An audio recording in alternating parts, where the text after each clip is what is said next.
Hello and welcome. Are you somebody looking to achieve one of the highest grades possible in GCSE Maths?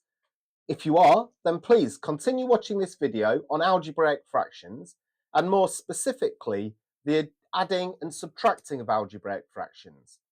Now, as always, we will be calling upon your prior knowledge and previous understanding, and this video is no different.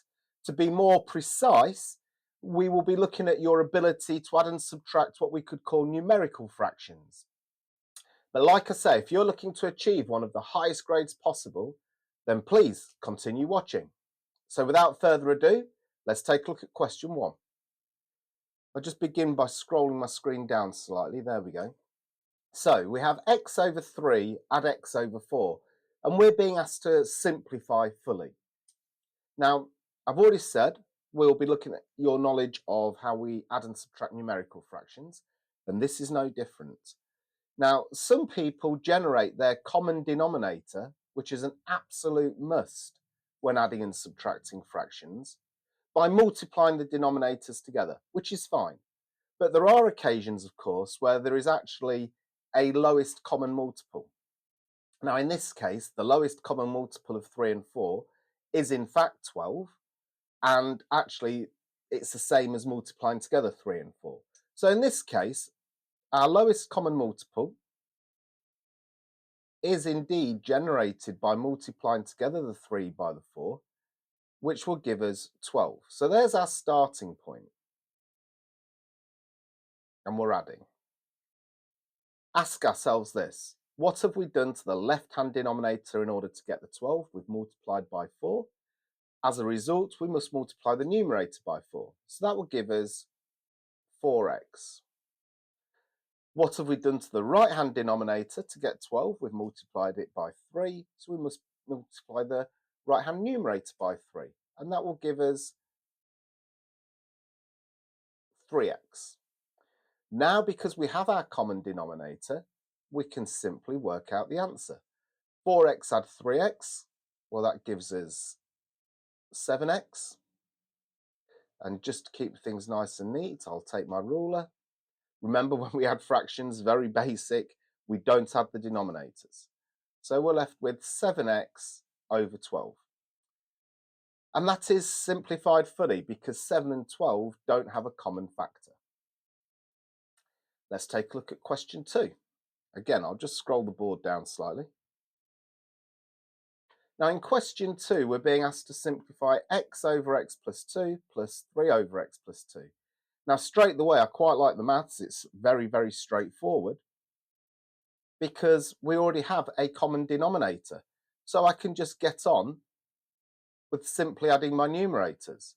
The denominator will remain x plus 2.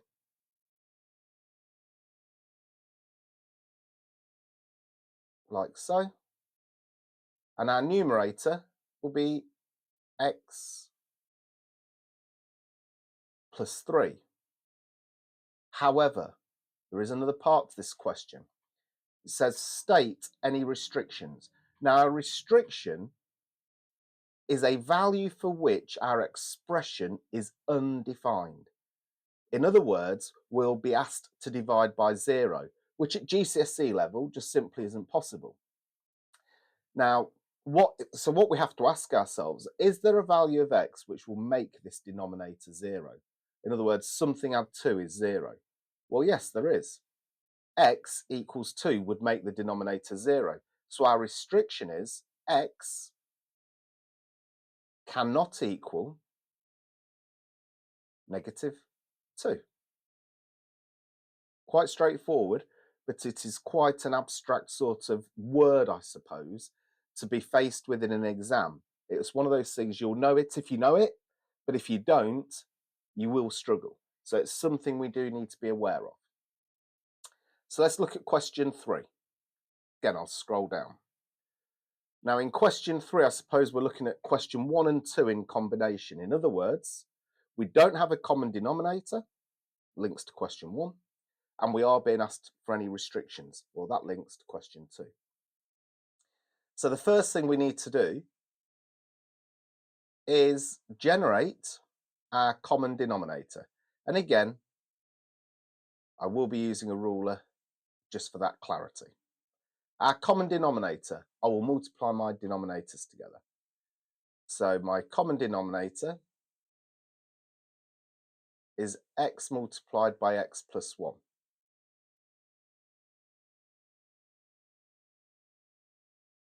Like so. And we're subtracting this time. What have I multiplied my left-hand denominator by? X plus 1. So that would give me 3, open brackets, x plus 1, like so. Subtract, what have I multiplied my right-hand denominator by? Well, x. So that will be 2x. And what does that equal? Well, 3x plus 3, subtract 2x, again, using my ruler, all over x open x plus 1. Well, that will simplify quite nicely because 3x subtract x, 2x, sorry, will give me x. So that will leave me with x plus 3 all over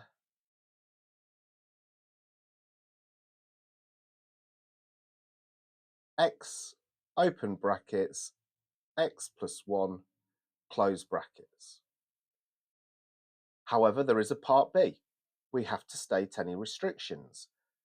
What value or values of x would make this denominator 0? Well, 0 times anything is 0. So the first restriction would be x cannot equal 0. And what value of x will make my bracket 0? Something add 1 is 0. So x cannot equal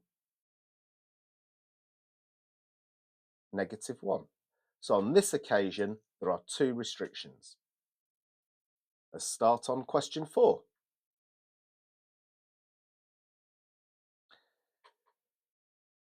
Simplify fully. X over x minus 2 minus 2 over x minus 2. A student says the answer is x over x minus 2 subtract 2. Explain why this is incorrect. Well, simply put, I think it would help if we worked out the answer for ourselves. Let's have a look. Well, we've already got our common denominator, so that's quite nice. Like so. Let's put our line in with a ruler. So we're left with x minus 2 as the numerator. Anything divided by itself is actually 1. A student says the answer is x over x minus 2 minus 2. Explain why this is incorrect. Well, I'm going to scroll down for a bit more space. I'm going to say the student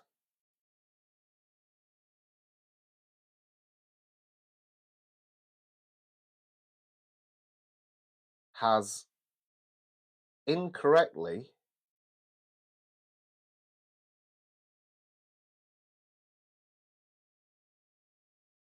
cancelled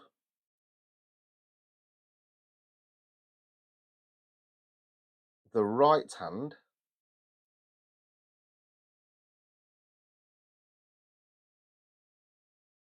denominator.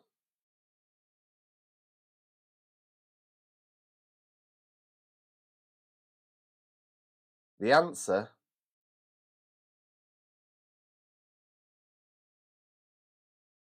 is actually